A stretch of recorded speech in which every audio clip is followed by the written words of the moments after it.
बतौर वज़ीर-ए-आज़म शहबाज शरीफ साहब को आप क्या देखते हैं, कितने कामयाब हैं अब तक? अब तक तो देखिए ना, वो प्रायोरिटीज ही नहीं तय नहीं कर सके, उनकी समझ में नहीं आ रहा। एक तो देखे ना, IMF ने कोई मदद नहीं की, उनकी इजलास ही मुलतवी कर दिया, कतर में होगा 10 को ना 18 को होगा।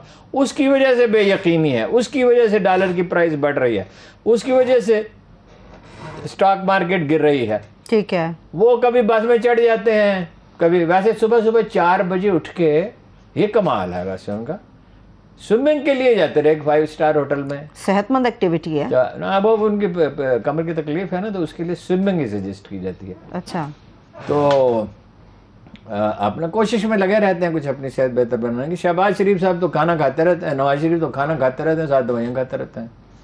और उनका शुगर का भी मसला है, ब्लड प्रेशर का भी है, गुर्दों का भी प्रॉब्लम है, जो ब्रेन को से दिमाग को जो रख जाती है दिल से, उसका भी मसला है, शॉर्ट टर्म मेमोरी भी ख़राब है। वो तो कोशिश उनकी ये है कि किसी न किसी तरह ये हो जाए, किस्सा ख़त्म, उनकी सज़ा ख़त्म हो जाए, तो फिर वो खुद ही वज़ारत उसमें संभाले। वो क्या संभालेंगे, इसाक़-डार ही फिर संभालेंगे। अच्छा ठीक है, इसाक़-डार से याद आया हारून साहब, इसके ऊपर बात करेंगे। मरियम इसलिए भी जलसे कर रही हैं कि वो नहीं, ये अंदेशा है कि इनहेरिटेंस जो चचा के पास चली जाएगी, फिर उनके औलाद के पास चली जाएगी, यानी कि बेटा तो और मुझसे भी बात करो। मतलब ये है कि वो अपना वजूद बरकरार रखना भी उनका मसला है। अच्छा ठीक है, वैसे एक सियासी अहमियत को बरकरार रखना। अच्छा ठीक है, ठीक है हारून साहब, ये अभी जो ताज़ा तरीन खबर आई है, सदर साहब को एडवाइस की गई वज़ीर आज़म की तरफ से कि गवर्नर पंजाब को हटा दिया जाए, चीमा साहब को, तो वो उन्होंने हटाया ही नहीं है उसको।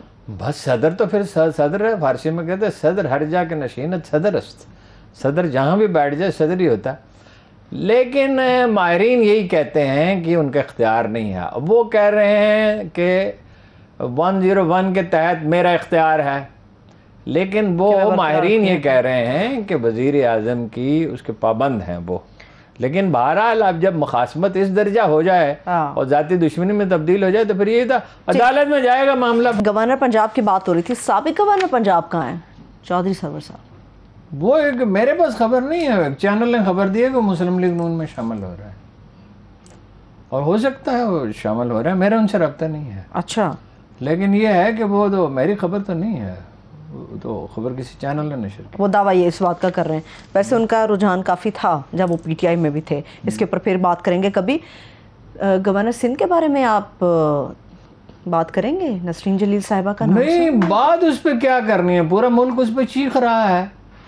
देखिए, वो गालिबन इसलिए उन्हें बनाया गया कि खातून हैं और सीनियर भी हैं और लबो लहजे में बड़ी शाइस्ता नजर आती हैं, लेकिन पॉलिटिक्स में जेंडर नहीं होता।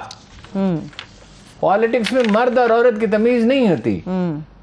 यानी मार्गरेट थैचर को आयरन लेडी कहा जाता था, और शेख मुजीबुर रहमान बहुत कंफ्यूज रहते थे हुकूमती मामलात में। उनकी साहबजादी वैसे तो जो भी वो कर रही हैं, अभी जमात इस्लामी के एक लीडर की यानी वफात हुई है, जेल में उन्हें डाला हुआ था। जितने इतने लोग पाकिस्तान के हामी थे सबको जेलों में डाला, तो लेकिन वो उनसे ज़्यादा क्लैरिटी है उनमें। मिसेस बिंद्रा नायक अपने शौहर से बेहतर वज़ीर आज़म समझी जाती थी। तो जेंडर नहीं होता सियासत में को। और जरदारी साहब से उनकी बेगम यानी बेनज़ीर भुट्टो बहुत ज़्यादा बोल्ड थी, बड़ी क्लियर थी, और वो बड़े बड़े दावे भी नहीं करती थी जैसे ये करते हैं कि मैं हवा में उड़ता हूँ और ये करता हूँ और मैं ये कर सकता हूँ और मैंने ये किया और मैंने ये किया। तो वो अब 2015 में उन्होंने ख़त लिखा है, जब कार्रवाई हो रही थी, नसरीन जलील साहबा ने इंडियन हाई कमिश्नर को कि आप अपना असर और रसूख इस्तेमाल करें, और अब उन्हें कौन कबूल करेगा। अब इतने कंप्रोमाइज़ का ये नतीजा होता है। 16 जमातों की हुकूमत है, हर एक को ओबलाइज करना। जब रेलवे को बिल्लौर साहब तबाह कर रहे थे, तो मैंने कायरा साहब से पूछा कि क्या हो रहा है, रेलवे तो बर्बाद होती जा रही है, उसकी ज़मीनें बेच रहे हैं, और वो मतलब इंजन उसके ख़राब हो गए और गलत इंजन मंगवा लिए चीन से, प्लेटफार्म तोड़ने पड़े। उन्होंने कहा जी अलाई हैं, क्या करें। आप ये देखें ना, एक बलूचिस्तान के एक वजीर है, उन्होंने आज़ाद बलूचिस्तान का बैज लगा के, जिसकी कोई हमायत ही नहीं है आज़ाद बलूचिस्तान की। जी, कल इस पर कुछ इंशाल्लाह तफसील से बलूचिस्तान में जो वाक़ा हुआ था कराची यूनिवर्सिटी वाला, उस पर कल तफसील से लेकिन नसरीन जलील साहिबा के नाम पे नसरीन जलील साहिबा को कोई कबूल नहीं कर रहे। देखिए, मसला ये नहीं है कि MQM के कुछ लोगों को कुछ ओहदे दे दिए जाएं, मसला कुछ और है। मसला जो ज्यादती तो बहुत हो रही है कराची के लोगों के साथ, जिसमें उर्दू स्पीकिंग की बहुत बड़ी तादाद है, लेकिन और लोग भी हैं, सिंधी भी हैं, बलोच भी हैं, पंजाबी भी हैं, सराइकी भी हैं, हजारा के लोग भी हैं, पश्तून भी हैं, बहुत बड़ी तादाद है पश्तूनों की। आपको पता है कि पश्तूनों का दुनिया में सबसे बड़ा शहर कौन सा है? कराची है, पेशावर नहीं है, काबुल भी नहीं है। सबसे बड़ी तादाद पश्तूनों की बात। मसला है कि वहाँ जैली डोमिसाइल पे नौकरियां दी जाती हैं। मसला ये है कि उसके लिए तरक्याती बजट बराए नाम है, बराए नाम। जितना आज से 20 साल पहले होता था, पैसे की वैल्यू 1/3 से भी कम रह गई है, उतना भी नहीं है, उससे भी बहुत कम है।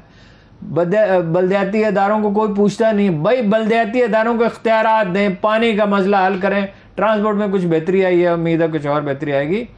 तो नसरीन जलील साहबा को कोई कबूल नहीं करेगा, इसको हटाना पड़ेगा। बना भी दें तो बस दौर से बना दें, लेकिन फिर ये कि कितने ताने बाने तो कहीं और से जाके मिलते हैं साहब, इसीलिए मुखालफत भी हो रही है। एनी हो, पंजाब के अंदर मलिक अहमद खान साहब, उनका रवैया जारहाना तो कभी देखा था, मगर इतना नहीं था जितना अब उनका नजर आ रहा है। होता ही नहीं वो तो अजीबोगरीब सी। ये उन 3 आदमियों में से एक है ना जो लंदन जाते रहे, मुज़ाकरात करते रहे। अच्छा, ठीक है ना जी, दरबार से वो आता है ना जब आदमी। दूसरी ये हिज मास्टर्स वॉइस है ना, वो बहुत ही अपने मिजाज के बरस ये बड़ी शाइस्तगी का तासुर देते थे। और आज तो उन्होंने ऐसी गुफ्तगू की वो अल्फाज दोहराए ही नहीं जा सकते। वो मुसलसल इमरान हो, तू क्या, तुम क्या, तुम क्या हो। ओ भाई अहमद खान साहब, वो इमरान खान है, थोड़ी सी आप तो तर्जुमान न हो। तो आपको पूछता कि उसने तो शौकत खानम हॉस्पिटल बनाया है, उसने निमल कॉलेज बनाया है, यूनिवर्सिटियां बनाई उसने तो वर्ल्ड कप जीता है, और वो तो मुल्क की सबसे बड़ी पार्टी का सरबराह है। अगर आपसे कोई पूछ ले कि आप क्या हैं सिवाय पैगंबर के, तो फिर वो वैसे गैर मोहतात आदमी हैं। लोगों को बताते रहे कि हमने हमारा जहाँ से हम पकड़े जा सकते थे, शहबाज शरीफ साहब के साहबजादे का क्या नाम है, सुलेमान, उसको हमने मुल्क से बाहर भेज दिया। ये अखबार में सबको ये बताते रहे, लूज टॉक भी करते हैं। वैसे खान साहब के खिलाफ करारदाद भी मंजूर हो गया साहब। मतलब ये दौड़ का एक ऐसा मुकाबला था जिसमें एक ही आदमी शरीक था, वो फर्स्ट आ गया। जब वो है ही नहीं तो करारदाद क्या है? हाँ जी, अच्छा ठीक है। शेख साहब के भतीजे जो हैं वो फाइनली रिहा हो गए हैं साहब। जी जाहिर है रिहाई होना था। मतलब ये तो मजहबी कार्ड कभी सियासी पार्टियों ने एक दूसरे के खिलाफ इस तरह इस्तेमाल नहीं किया। देखिए 500 पिछले जो बल्दियाती इलेक्शन हुए थे उसमें 500 ऐसे उम्मीदवार थे जिनका इंतहा पसंद मजहबी जमातों से ताल्लुक था। ठीक है। और उनको ये स्टोरी जहाँ तक मुझे याद है मजीद निज़ामी साहब के अखबार में छपी थी कि उनको टिकट दिए थे नून लीग ने, और राना सनाउल्लाह साहब का उनसे ताल्लुक बताया जाता है इन इंतहा पसंद तंजीमों से। तो मगर इमरान खान ने ये कार्ड कभी प्ले नहीं किया। अब अगर आप ये कार्ड प्ले करेंगे तो इसका नतीजा क्या? मुझे तो इस पे हैरत है कि ताखीर हुई बहुत जमानत में। अच्छा। और उसका फायदा शेख राशिद को पहुंचेगा, इलेक्शन लड़ने के काबिल हो जाएगा शायद। सही है, ठीक है।